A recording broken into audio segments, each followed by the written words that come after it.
नमस्कार.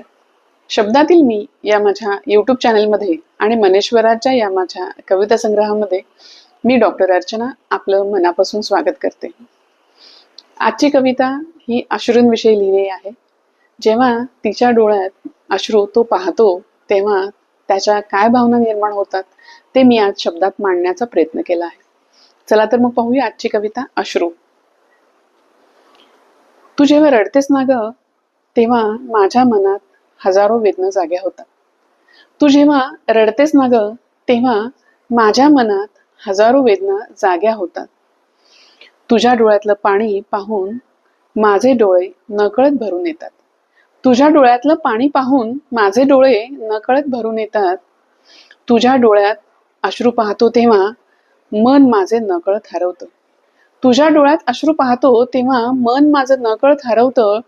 तुझ्या वेदनांच्या सावलीत माझं हसू कुठेतरी विरतं. तुझ्या वेदनांच्या सावलीत माझं हसू कुठेतरी विरतं. तू हसावीस म्हणून कितीदा मी माझं दुःख लपवलंय. तू हसावीस म्हणून मी कितीदा माझं दुःख लपवलंय. कारण तुझ्या अश्रूत मी संपूर्ण आयुष्य जपलंय. कारण तुझ्या अश्रूत मी माझं संपूर्ण आयुष्य जपलंय.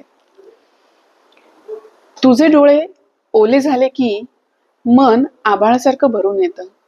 तुझे डोळे ओले झाले की मन आभाळासारखं भरून येतं आणि तेच मन तुला पुन्हा हसताना पाहण्यासाठी झुरतं. आणि तेच मन पुन्हा तुला हसण्यासाठी झुरतं. कधी कधी वाटतं त्या अश्रूंना माझ्या मिठीत सामावून घ्यावं. कधी कधी वाटतं त्या अश्रूंना माझ्या मिठीत सामावून घ्यावं आणि तुझ्या प्रत्येक दुःखाला माझ्या प्रेमाने अलगद पुसावं. आणि तुझ्या प्रत्येक दुःखाला माझ्या प्रेमाने अलगद पुसावं. तू फक्त हसत राहा. तू फक्त हसत राहा. तुझं हसणं माझा श्वास आहे. तू फक्त हसत राहा. तुझं हसणं माझा श्वास आहे. आणि आयुष्यभर तुझी सोबत करणं माझा ध्यास आहे. आणि आयुष्यभर तुझी सोबत करणं हा माझा ध्यास आहे. आता एक वचन दे मला. आता एक वचन दे मला. तुझ्या डोळ्यातलं अश्रूंचं स्थान नकोय मला. आता एक वचन दे मला. तुझ्या डोळ्यातलं अश्रूंचं स्थान नकोय मला. तुझ्या हसण्यात माझं जग शोधायचंय तुला.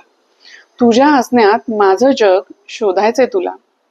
वारंवार तुटलो तरी एकमेकांसाठी जगायचंय आपल्याला. वारंवार तुटलो तरी एकमेकांसाठी जगायचंय आपल्याला. तू जेव्हा रडतेस ना ग, तेव्हा माझ्या मनात हजारो वेदना जाग्या होतात. तुझ्या डोळ्यातलं पाणी पाहून माझे डोळे नकळत भरून येतात. तुझ्या डोळ्यातलं पाणी पाहून माझे डोळे नकळत भरून येतात. आशा करते ही कविता आपल्याला आवडली असेल. चला तर मग पुन्हा भेटू पुढच्या गुरुवारी. तोपर्यंत धन्यवाद.